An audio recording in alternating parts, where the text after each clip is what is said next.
Hello, everyone. Good evening. Good evening. I have my notes with me, but good afternoon in Georgia. Of course, it is evening time here in Nigeria. And so I will greet you with A Kurole, and I probably got it wrong, but hey, bear with me. And happy Black History Month as well. We know we're in the month of February, and a lot is going on back home in America, but I am across the Atlantic over here, and I am just excited about the opportunity to be able to do this, my first live broadcast. But you're listening live for the next hour to myself, Honorable Chief Mrs. Valencia Stovall Abiola. It's a lot. Host of Issues and Answers on WCEG Media Enterprises. So, yeah, we done moved up, y'all. We are the worldwide community empowerment group where we speak life into the community. You can log on to WCEGTalkRadio.com, watch us live on Smart TV, on Roku Cable Channel, YouTube, Facebook, LinkedIn, and now Fanbase, Blue Sky, and Twitch. Search for WCEG and subscribe, like or connect, and follow us on all social media platforms. Download our free WCEG mobile app. Say, Alexa, play WCEG Talk Radio. Listen to WCEG on any of our 11 podcast distribution platforms.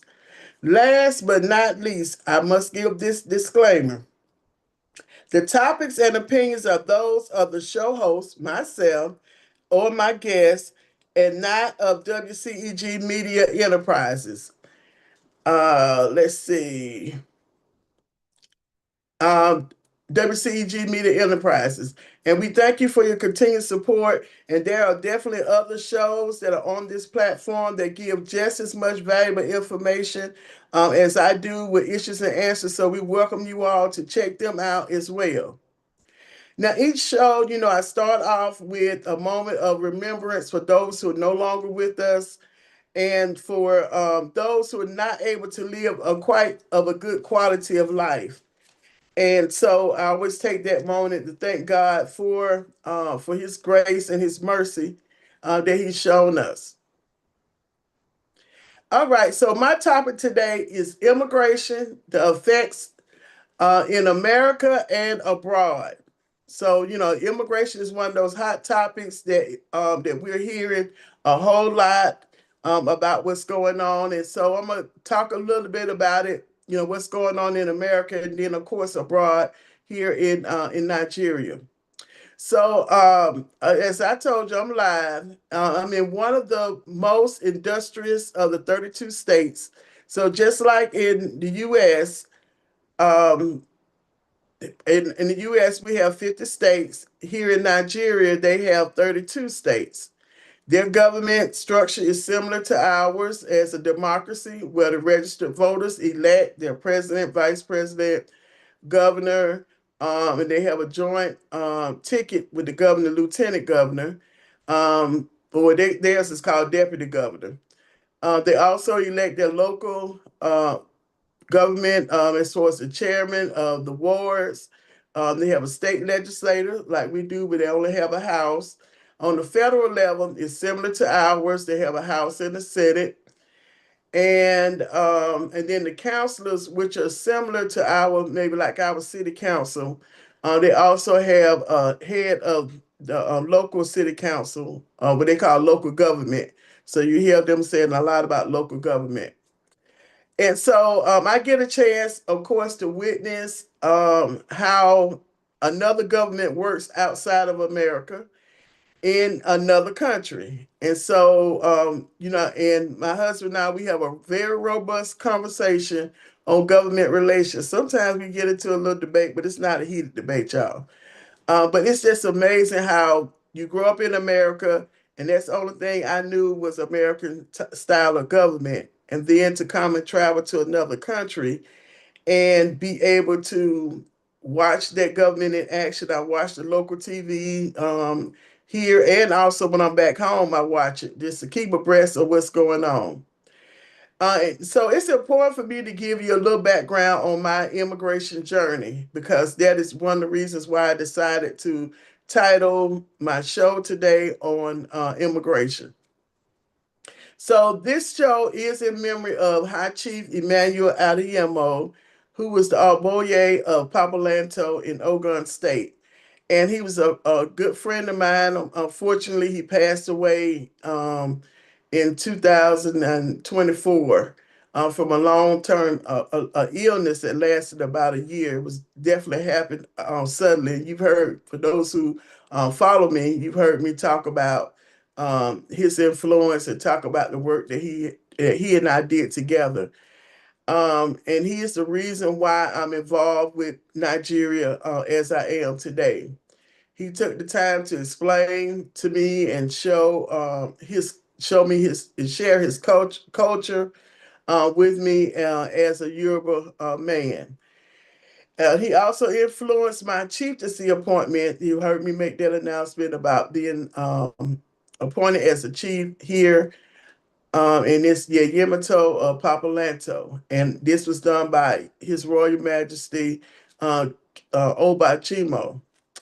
And he helped facilitate, uh, Chief Emmanuel did, the first visit by the Oluwu of the Owu Kingdom, who visited us in 2024 and got a chance, first time coming to Georgia to visit. So that was exciting. 2023 was 2023, I think it was.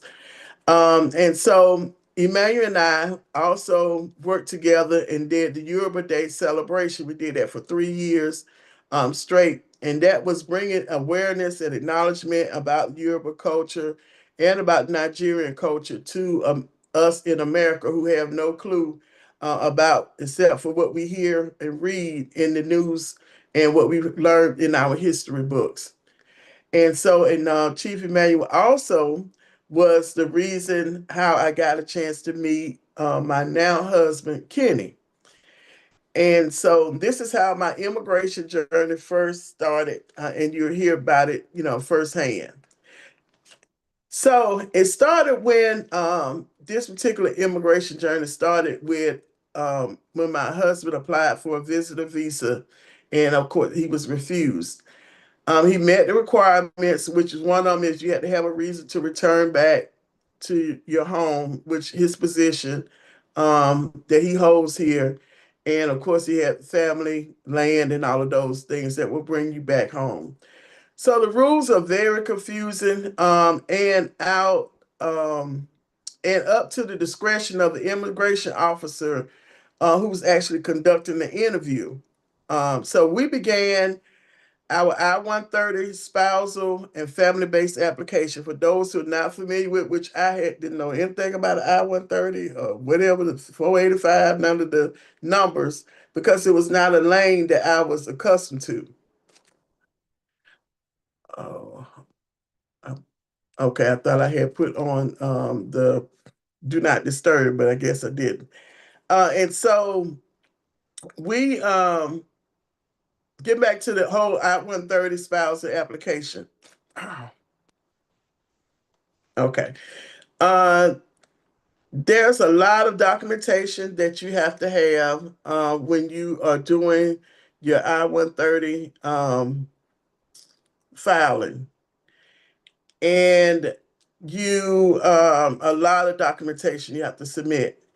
If you have a question and you try to get a representative on the phone, it's a long wait. And and a lot of times you don't even get your issue resolved.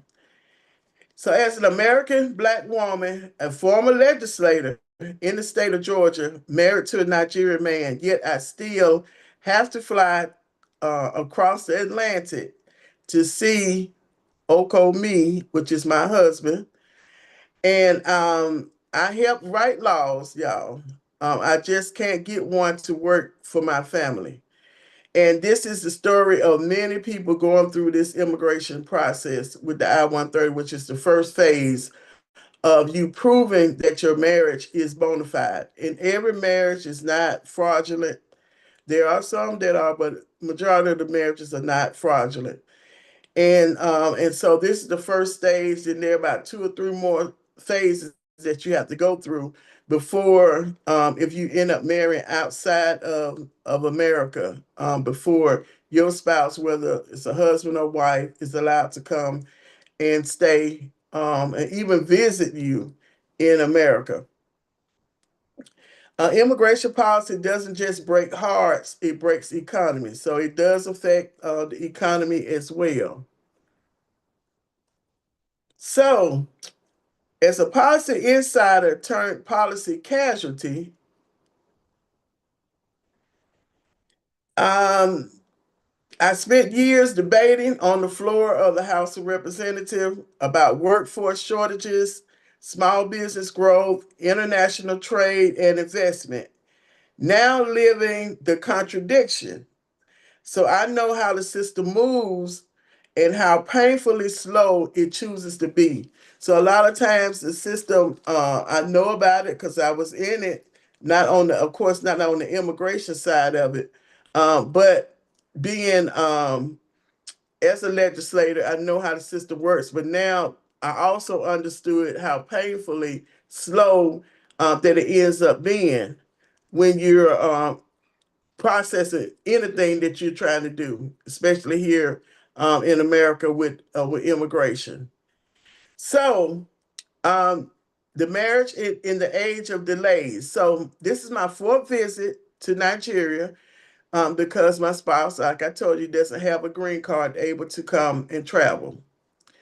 New administrative policies equal a case on hold with no timeline. So, right now, if you go into the USCIS portal, you would not be able to find out where your status is because, of course, Nigeria is on one of the countries that are banned, and so everything is on hold. Reality check for you all as listeners: no decision is still a decision, is one that freezes lives and plans. So right now, of course, getting on the airline, the tickets are start at about $1,400 round trip, and can go as high as 2,000 or more. Depends on when you travel, what day of the week that you travel. And then with that, you spend about 10 hours on the plane. I do a nonstop. I don't do in the layovers. So, being on the plane for 10 straight hours is a lot. It's very taxing. I found all kind of things to do besides between sleeping. And then, of course, there's a 6 hour difference. So right now it's actually 10:16 p.m. here, where you all are still enjoying about 4 o'clock p.m., 4:16 p.m. back in Georgia. You try to plan for at least a 3 week stay, when I come, because of the length of time and the months, several months before I'm able to travel again. And also the expenses of traveling is very expensive. So that's just a little bit of the struggle that we call Niger wives. And then there are Americans, men that are married to Nigerian women as well. So they go through the same similar situation and issues. So let me tell you about my first time arriving at Murtala Airport. It was scary because of the unknown. This is my first time flying internationally. I have visited other countries by cruise ship, but never by airplane. So they're unknown, and of course, you have some family. Not all my family and friends, but some they're like, "Are you crazy? You're going to Nigeria by yourself?" And I was like, yeah, that's like, oh, you better be careful because of this, because of that, everything they heard. Now, mind you, none of them have ever experienced or come to Nigeria, but everybody who has not come always have a whole lot to say um, about what they've heard somebody else tell them, not from their own personal experiences. So I definitely walked out on faith for traveling. And also, there's always been a desire for me to come to the motherland. I just didn't know where or when I was going to come. And the odd thing about it, I don't remember hearing as many negative thoughts about um, visiting anywhere else in the world. Like if I was visiting France, Dubai, China, Spain, etc., those countries, I never heard anybody say, "Are you crazy going over there to France, to Spain, Dubai? This gonna happen, that gonna happen, all of this." But it's just, in other words, it's all of those are non-black countries. So I always thought that was strange and odd. I decided to come with an open mind for learning new things, new culture, some things I never experienced. And I do have some Nigerian friends I met along the way that also, keep me informed. And we talk and chat a lot. And there are a lot of people willing to help, but at the end, um, when I got to the airport, of course, we used to in America, people coming up and ask, "Can I help?" or whatever. We never really thinking about, okay, at the end, they're expecting you to bless them with monetary gifts. Because a lot of times when you have workers like that, of course, it's included in their pay. And then if you give because you want to. So they were so helpful. I was just smiling. I didn't do a lot of talk because I knew as soon as I started talking, they were going to hear that American accent and knew I was not from there, from here, from Nigeria. But of course, everybody, hey, you got to bless them with some money. And I'm thankful to my husband for arranging for help to help me each time that I've come. I've noticed some construction. On my way leaving last time when I left, I did notice that Delta actually did some construction on their Sky Mile Club. They actually had a new place. I was like, wow. And then this time when I came, left, got ready to leave to the airport, and we left, I noticed some other construction that was going on that actually looked like they're making a parking lot. So that's good that there are some movement when it comes to that. Of course, there are a lot more things that could be done, just like with anywhere. So let me get into the historical part of my journey. And all this still relates to immigration and the barriers. I wanted all of my family and friends, I want all of you all to visit Nigeria. It's not perfect, neither is America perfect. The difference is America has more processes that are in place that make life better, but there's still, of course, you all know we still have homelessness, underperforming schools, we have crime, we have challenges with our health care, etc. Which are some of the things they're facing here in Nigeria. In respect, though, how the people in Nigeria they make it work because there are no choices. And so when I'm listening and watching, I see them selling product items, moving about from one place to another. I was so amazed at seeing the taxis and the motorcycles, the number of people that could ride on one motorcycle. I didn't know that 4 people could get on a motorcycle. But that's what happened. That's how they use transportation getting back and forth. And I also did a TikTok video about my visit once I landed. I did another one about riding in the vehicle and their roads and all of that. So I won't go into that. You have to just go on my social media handle and find those videos. But they are very innovative people, and I'd say they are the true definition of hustle, what it means to be able to do your hustle, get your hustle on. A lot of times we say, hey, get your hustle on, but they definitely got it down pat. We don't have nothing on them when it comes to that. I also got a chance to visit Olamu Rock, which is one of the historic places here built for protection and survival. So the historic significance of it is that all of us remember watching, most of us, the Woman King, and that she was a part of Naomi's tribe of Oyo. So there, of course, years ago, there was a tribal war where it forced the Yorubas down to Abeokuta, which is the capital city of Ogun State. And I used to say Ogun until I realized I heard somebody else say it and realized I was saying the word wrong. So it's Ogun State. And because of this war, the Yorubas were helped by the Egbas, and they hid in the Olamu Rock. So it's a big rock structure, several rocks, and you could climb the steps, which is about 204 steps. And I didn't know that, of course, that there were that many steps when I climbed it. They didn't tell me till I got to the top, because had they said something before then, I don't think I would have climbed it. But it was a great view. I got a chance to see all of Abeokuta. I didn't go to the very, very top. That'll be a future visit, y'all. But it was just amazing to see the city and all the rock structures and how they build houses, businesses along the surface of the rocks. It's just amazing to me. But the importance, like I said, and they even have caves up there. You can be able to go in. Actually, people actually live up there in the rocks and come down for whatever needs or things that they need. So that was amazing. So when you come to Nigeria, to Ogun State in Abeokuta, you have to visit Olomu Rock.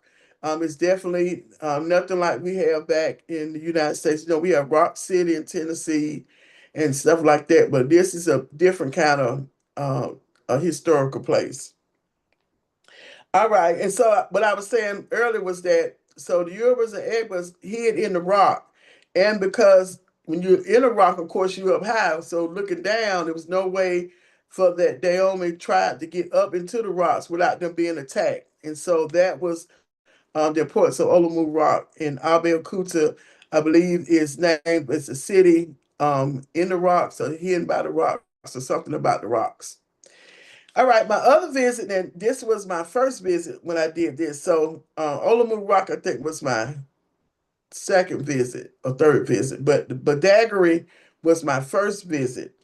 And the Badagry is the point of no return where the slave Nigerians left the shores of Nigeria, headed to either the Americas, to North America, South America, along that way as slaves. I also visited a museum they have there. Very vivid displays. Some like what we see when we visit the African American Museum that's in Washington, D.C., but you really see some true relics of slavery that they still have been able to keep and for you to be able to actually view it. I even saw where they had a holding cell that was down in the basement where they held the slaves at until it was time to take them to be sold on the auction block. And so, but we got a chance to ride a boat to go over to the island where the point of no return really is located.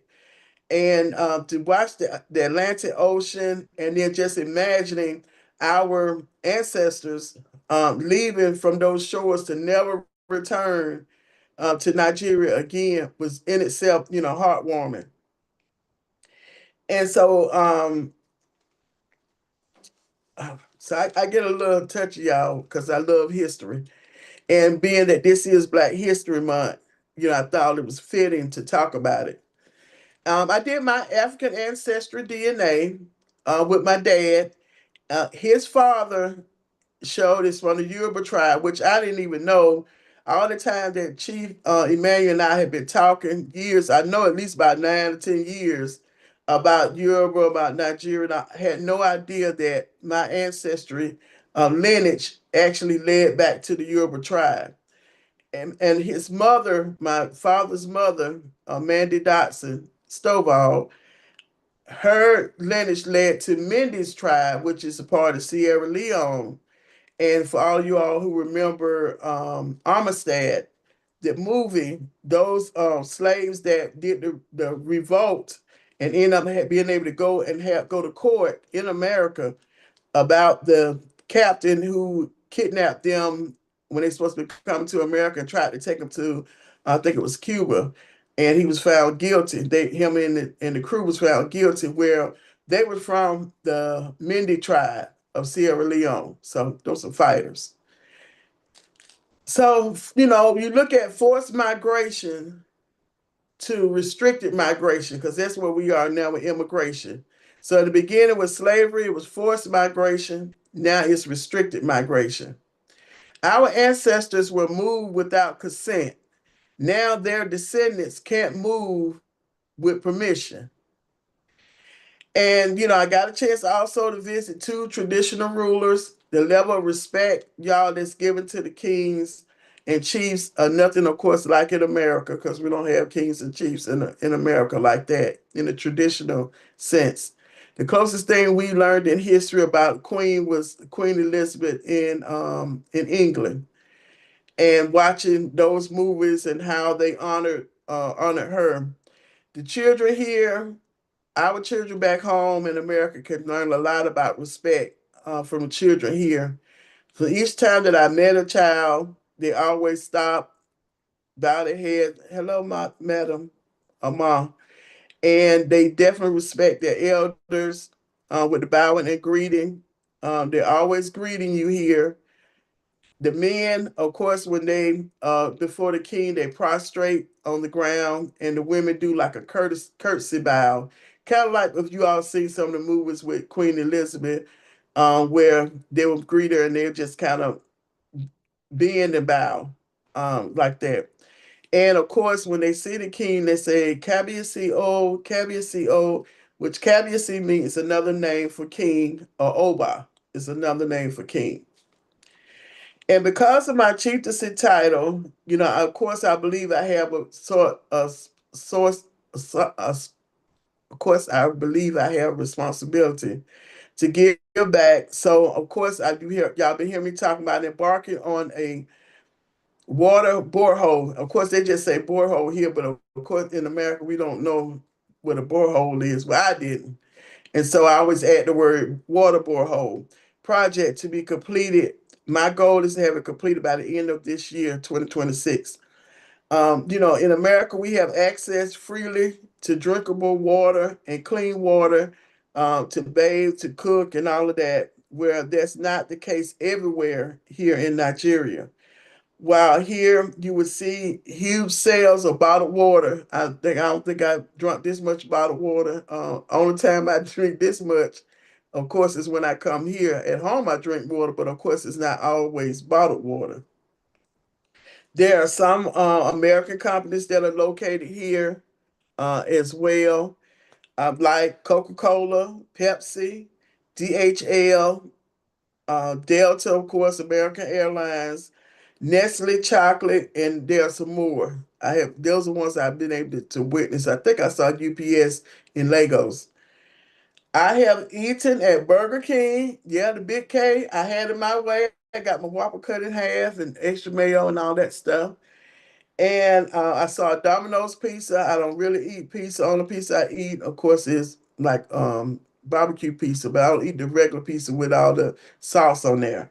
And I also saw Stone Creamery and KFC. So I haven't been to those yet, the Stone Creamery or the KFC. Um, to see how it tastes compared to here. But tasting the Burger King, it did taste like I was back in America. And I even had me some nuggets, chicken nuggets. Only thing y'all didn't have any ranch dressing for me to use. So I had to get used to that. All right, these companies um, and smaller ones are being affected by immigration, the tariffs, and the immigration bans for Nigeria. The bans limit exchange of culture, and that's everywhere. That's affecting even with all the other countries that are banned as well. It affects exchange students who want to be able to come and exchange culture with us in America.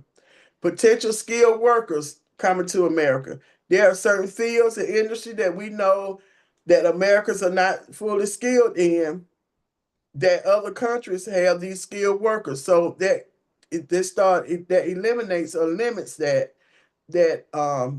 production that needs to happen with businesses.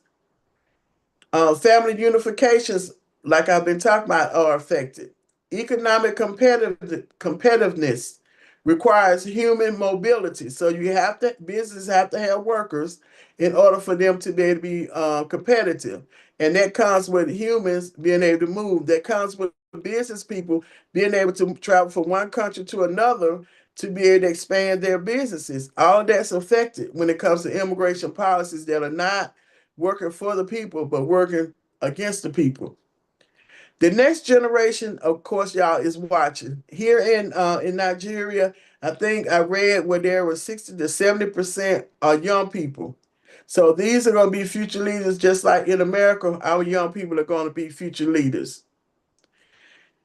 Got a chance to speak at what's called an American Spaces with young adult Nigerians. So I don't know if you all knew that in areas across the world, America has set up many offices or many embassies, I call them, for locals to find out more about America and the ways to interface with America. I had no idea. And like I told y'all, this is my fourth visit. And I'm the type that I like to ask a lot of questions and find out what's all is going on. And the location of this place, believe it or not, I had seen the location. I went to the movie theaters next to it, but I never saw the American flag or anything. Not saying it wasn't there. I guess I wasn't expecting it to be where it was located. So what happened was every time I come, I register with the U.S. State Department so that they'll know as an American I'm in another country. So they give me alerts of things that may happen, and then if I need to get to the embassy or somewhere, I know how to contact them as well. And I also let my U.S. Senator Ossoff's office know as well. So anytime I leave out of the country. So I received an email, and the email said that the American Space, the State Department, they were getting ready. They're going to be doing a workshop or information session in March on Nigerians, on Americans in Nigeria. So I got all excited till I looked at the date, which is in March. I won't be here in March. So I looked at see other ways that I can be able to attend, which is going to end up being virtual. But along that, it also said you can attend or visit one of our American spaces. And I said, American spaces? What are American spaces? I've never heard of that before. So of course I went into research mode, looked all that stuff up, and come to find out that where I'm staying at now, had an American space. Actually, there are two locations in the city where I am now. And so I was like, wow. So I told my husband, I got to go visit that before I leave so I can see if they're really telling the truth or is it just something that they've said. And you all know a lot of times things are said and that doesn't necessarily make them all true. So I did go to find the proof in the pudding. And it actually was an office. It was a smaller size office, almost like a co-working space, but there were people in there, individuals in there, young adult Nigerians that were in there. I got a chance to meet the director, Martins. His name's Martins. And he gave me a tour, gave me the background information, history about the American spaces and why it was ended up being located where it is, and about the other newly formed American space that's in another location in the same city. So I was like, wow. So I said, well, it's impossible for me to go in. I want to take pictures. So I took pictures, and then I got a chance to be able to talk with those individuals that were there in this space, in American space. Now, those of you all who know me know I love to talk, and especially talk about politics, about business, and about history, or anybody that'll listen. I love to talk, as you can see me talking on this show. And so I got a chance to talk with them about my experience as a legislator back in Georgia, in America, as a business owner, my experience, and we took pictures. We shared on social media, our social media platforms, and they asked some very good questions. One asked, now that you've been appointed as the chief, what are your plans? What are you going to be doing for your community? And what are some things that you did back home for your community? Which are very good questions. I was able to answer them. I told them about the water borehole project and eventually doing something centered around solar panel energy and all of that as well. And just so y'all know, just in case if the power goes out, I'm going to be right back on talking, but we doing good now, so we haven't had any problems because sometimes the power does go in and out here where I am. And so I hope to visit some other American spaces as well on my return visit to share. And I think that cultural interfacing is very, very important. I had a whole different point of view of my thoughts when it came down to Nigerians, to Africans, before I met Chief Emmanuel, and even after I met him, it started to change. And then I was able to share my experience with my family and friends as well, hopefully to get their point of view, to change. This is not someone, in a book that you read about their experience. This is someone who's have a lived experience when it comes down to cultural exchanges.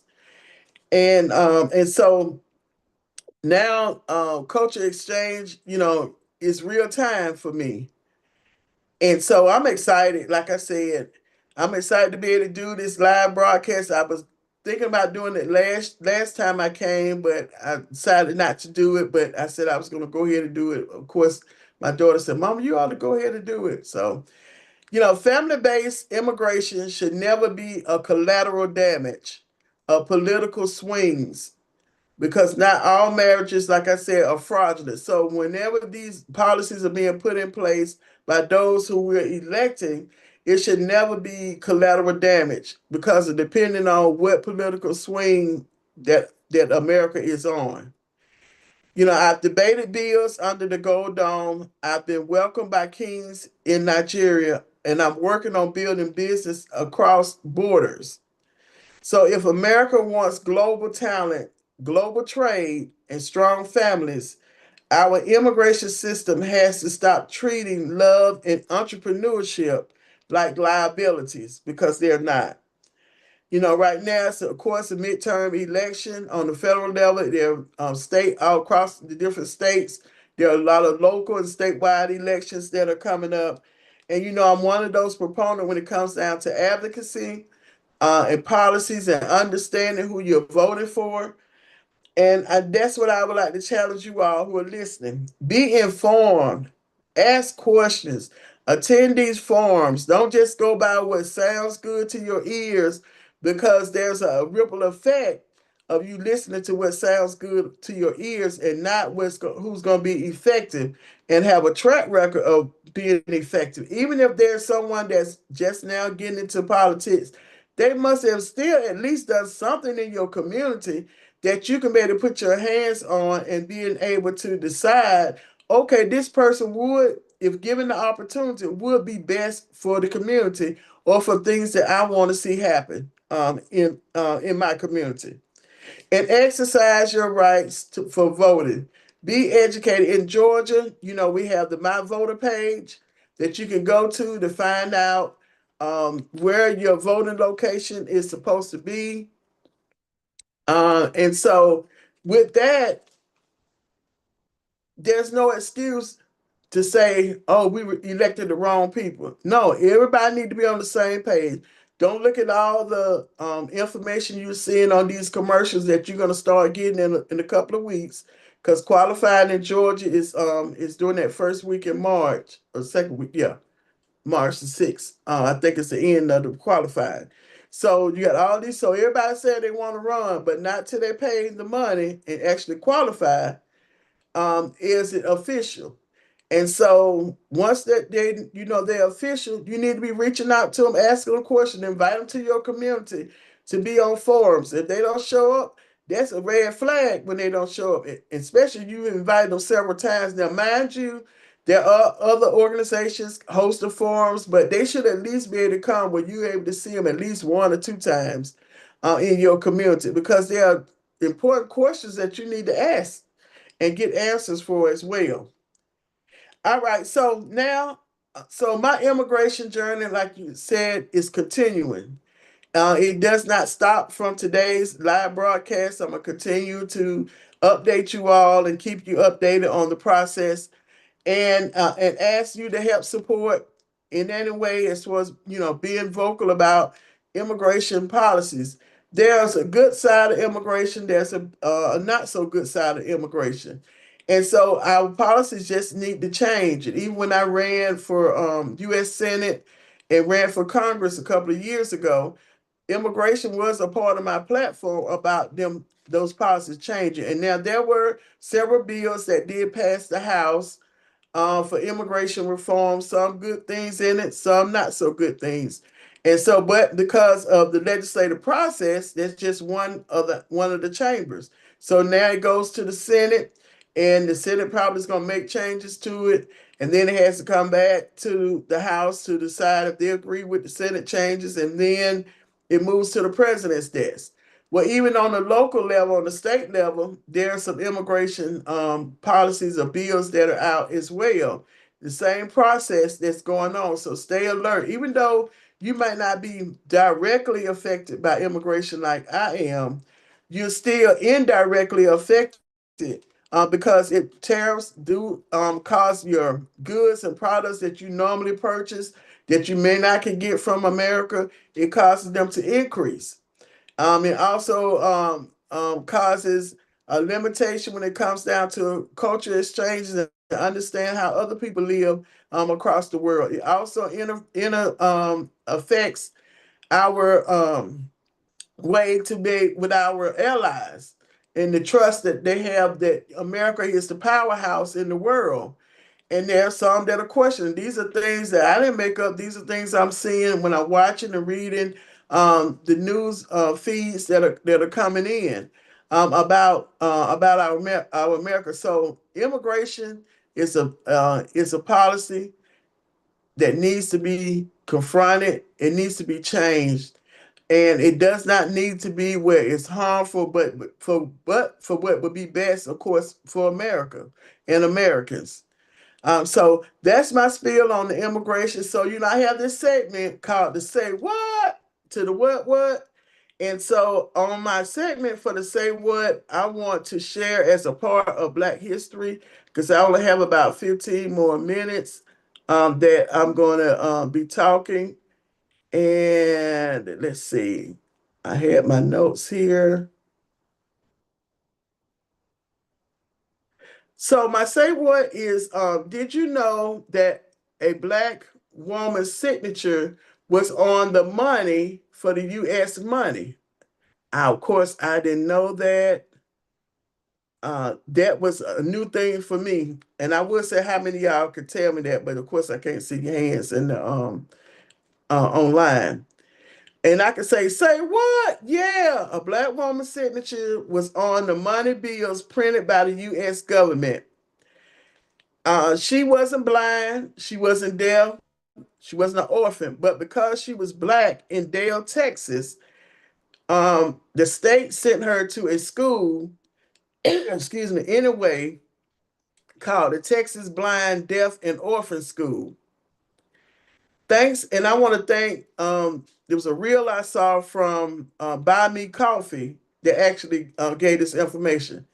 Can you say Z Taylor Morton, or hopefully I'm pronouncing her name correctly?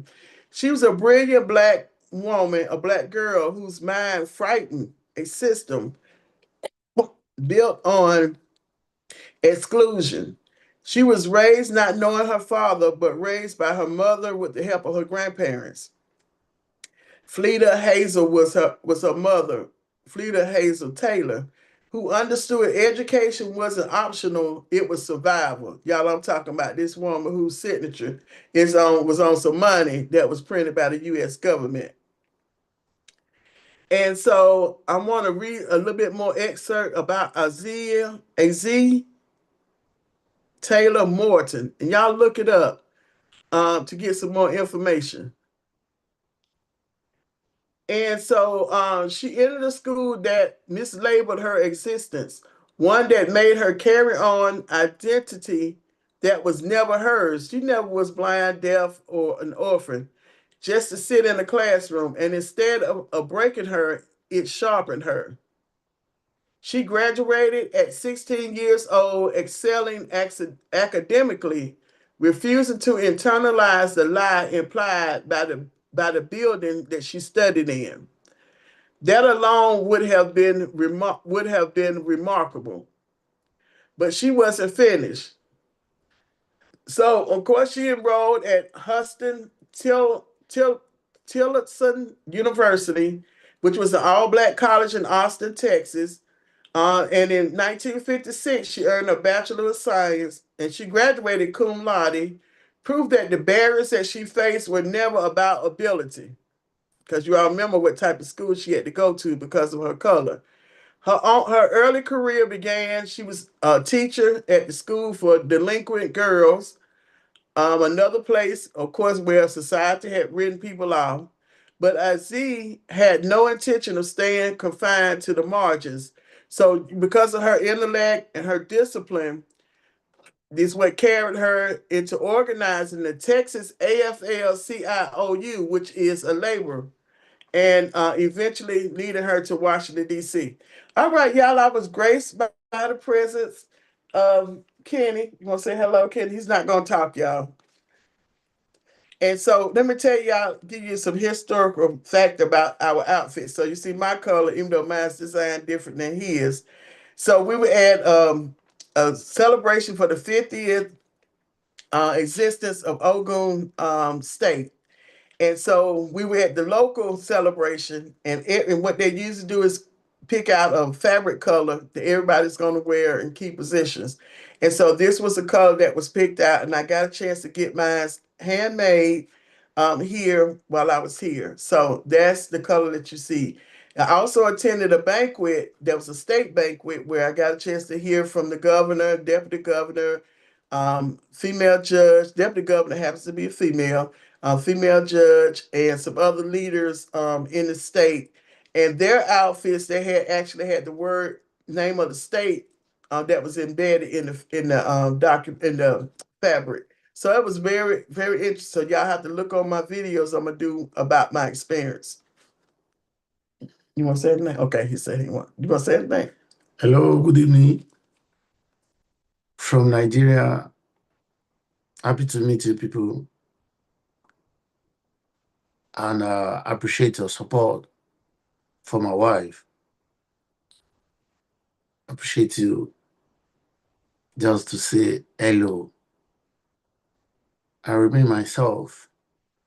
Let me copy the past president of the United States of America, Barack Obama, as I start to introduce myself. For those of you that doesn't know me, I am a Valencia Stovall husband, Abiola Kenny from Nigeria. I'm also a legislator and a president of National Councillors Forum of Nigeria, also double as the leader of Ewekoro local government. Thank you. I love you all. Thank you for gracing us with your presence during my show.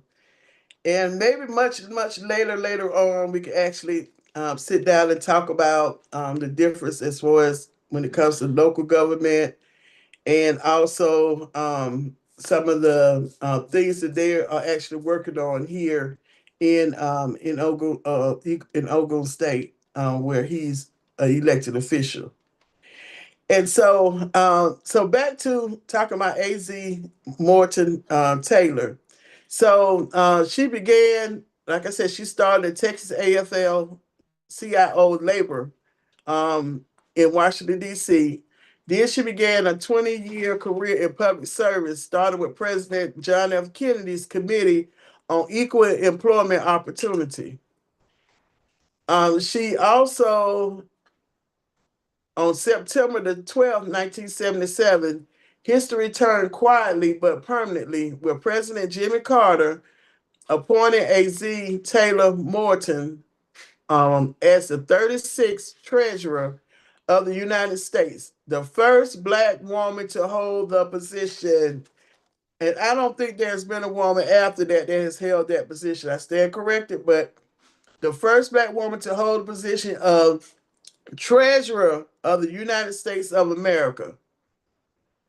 And this was a ceremony as treasurer. Her signature was required on U.S. currency to make it legal tender. For 3 years, from 1977 to 1981, every dollar bill printed carried her name on it. Wow, y'all, every dollar bill. So that's my moment in Black history when it comes to celebration, of course, for Black History Month. And as I get ready to close, I have, of course, a few announcements that I always make. I'm sorry that our time has come to an end where we won't see each other until my next show, which will be March the, hold on, I got it on here, March the 11th at 4 o'clock. And where I will talk about the Georgia Single Parent Legacy Builders Award recognition. But for those of you all who want to learn more about policy advocacy, the workshops, I'm having one this Saturday. I'll still be live here in Nigeria this Saturday at 11 a.m. Eastern Time, and it's going to be virtual. You can look in the comment section. I'm going to place the link for you to register to attend the advocacy training. It'll be 11 a.m. to 12. I guarantee you're going to learn something that you might not already know. And of course, reaffirm those things that you already knew. And that's through Ed Connect with this particular advocacy workshop. And the seventh annual Georgia Single Parent Legacy Builders Recognition and Awards event, y'all, is March the 20th through March the 21st. And so we're going to be at the state capitol on March the 20th from 9 to 1, and that is free for you to attend. And then the next day on the Saturday, March the 21st, we actually going to hold a banquet where we are giving out the awards to outstanding single parents who've been nominated across Georgia, not the United States, but across Georgia. Because March the 21st in the state of Georgia, even nationally, but in the state of Georgia, is Single Parent Day. Yay! So you have to come out if you, even though you might not have nominated, you might have a parent and you're an adult and you want to recognize and appreciate that parent for being a single parent, whether it's a male or female. Go online to www.gasingleparent.org and you can purchase your ticket for your single parent who done an outstanding job raising you and come out and celebrate. We have tickets, sponsorship, and vending opportunities available. Now, Hand, Heart, and Soul Project is another organization that I partner with. I'm actually their senior policy advisor. And we're having our first policy series, Policy to Practice. So a lot of times you hear about policy, but you never know exactly how it's impacted and how what happens. So we have a case study that we'll be doing on March the 19th at 6 p.m. Be virtual. We're going to view a documentary called Food Crossing Lines. And it's about the challenges of people in a certain community with being able to access food without having to cross the line to go to another state, I mean, not another state, another city or another jurisdiction. Sometimes, I guess, another state if you're on the border, if you live on the border states. We'll have a panel discussion with those who actually were involved in the work with getting things changed. So be on the lookout for that. Like I said, time has come to an end, and you never know it's an issue until you're confronted by an issue that may need you to have an answer to. You've joined me for the last hour on Issues and Answers with yours truly, Honorable Chief Mrs. Valencia Stovall Abiola. And so you can follow me on Facebook, Instagram, Twitter, LinkedIn, and on TikTok at Valencia Stovall. Bye for now. And y'all, I know y'all been having some cold weather over there in Georgia, and I heard it was a little bit better for the last couple of days, but it's been so hot and warm over here in Nigeria that I'm just sorry that you all not being able to experience the nice weather over here. But I have enjoyed it, and I do have my jacket. So when I get off the plane going back home, I'll be back in reality that we're in the winter time in Georgia, in the United States. But thank you all so very much. Thank you, Penny, for facilitating this with WCEG Talk Radio. And until the next time, or you see me on the video. Bye for now.